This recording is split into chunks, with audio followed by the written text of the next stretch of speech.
Floaters का मतलब होता है आँख के आगे हवा में कोई उड़ती हुई चीज़ को दिखाई देना। ये या तो एक रिंग की तरह हो सकता है या हाफ रिंग की तरह हो सकता है या लाइंस या कॉबवेब जैसे मकड़ी का जाला होता है या मक्खी या मच्छर की तरह। ये काफ़ी कॉमन है, पर जिसको फर्स्ट टाइम होता है उसको काफ़ी डिस्टर्बिंग लगता है। More than 90 to 95% of the time इसका कोई सिग्निफिकेंस नहीं होता है और ये अपने आप सेटल कर जाता है। बट कुछ कंडीशंस हैं जिनमें ये इम्पोर्टेंट होता है। फॉर एग्ज़ाम्पल, अगर किसी को साथ में फ्लैश ऑफ लाइट दिखाई दे या नज़र धुंधली लगे या आँख में कोई रेडनेस या पेन हो, या अगर पहले फ्लोटर्स दिखाई दे रहे हैं उनका साइज़ अथवा नंबर बढ़ जाए, तो फिर इसका इम्पोर्टेंस होता है, जो इस वीडियो के ज़रिए डिस्क्राइब किया जाएगा। कुछ फैक्टर्स हैं जिनमें फ्लोटर्स कॉमन होते हैं, वो इस वीडियो में डिटेल में बताए जाएंगे। मोस्ट इम्पॉर्टेंट जो कंडीशन जिसमें फ्लोटर्स होते हैं वो होता है मायोपिया।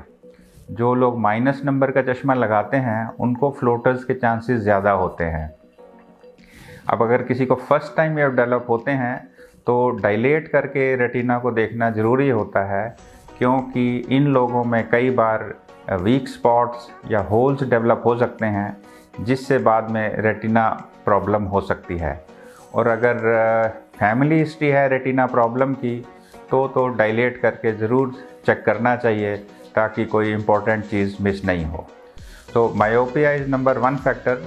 जो दूसरा फैक्टर है वो है एजिंग। विद एज ऑल्सो ये फ्लोटर्स डेवलप कर जाते हैं। और फ्लोटर्स डेवलप क्यों करते हैं? वो इसलिए कि हमारे पीछे के आँख के पीछे के हिस्से में रेटिना होती है, उसके आगे एक जेली लाइक फ्लूइड होता है जिसको विट्रियस बोलते हैं। ये विद एज रेटिना से सेपरेट हो जाता है और इसमें ये फ्लोटर्स डेवलप कर जाते हैं। अगेन डायलेट करके देखना चाहिए कि कोई साथ में सीरियस चीज़ तो नहीं है। जो तीसरा इम्पॉर्टेंट फैक्टर है फ्लोटर्स के लिए, वो कैटरेक्ट सर्जरी के बाद होता है। कैटरेक्ट सर्जरी के बाद फ्लोटर्स काफ़ी कॉमन होते हैं।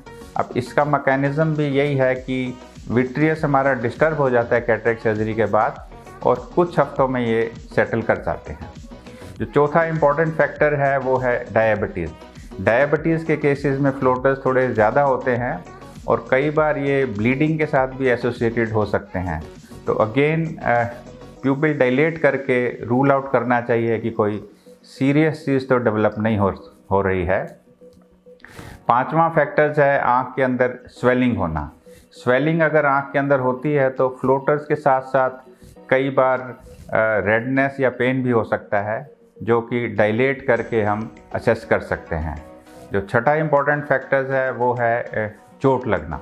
कई बार अगर आँख के बाहर चोट लगे तो विट्रियस डिस्टर्ब हो जाता है, उससे ये फ्लोटर्स डेवलप हो जाते हैं। और सातवां फैक्टर्स जो कभी कभी देखा गया है वो विटामिन B12 डेफिशिएंसी है। जिन लोगों को B12 डेफिशिएंसी होती है उनमें फ्लोटर्स के चांसेस थोड़े बढ़ जाते हैं। तो टू समराइज, फ्लोटर्स अपने आप में कोई ऐसी सीरियस प्रॉब्लम नहीं है, बट 5 से 10% केसेस में कुछ ना कुछ प्रॉब्लम हो सकती है। अगर फ्लोटर्स पहले नहीं हैं और एकदम डेवलप हो जाएं, या साथ में कोई नज़र का धुंधलापन हो या पेन, रेडनेस या फ्लैश ऑफ लाइट दिखाई दे, तो एकदम डायलेट करके रेटिना को देखना चाहिए, ताकि कोई सीरियस चीज़ अगर है तो उसको जल्दी से जल्दी अटेंड किया जा सके।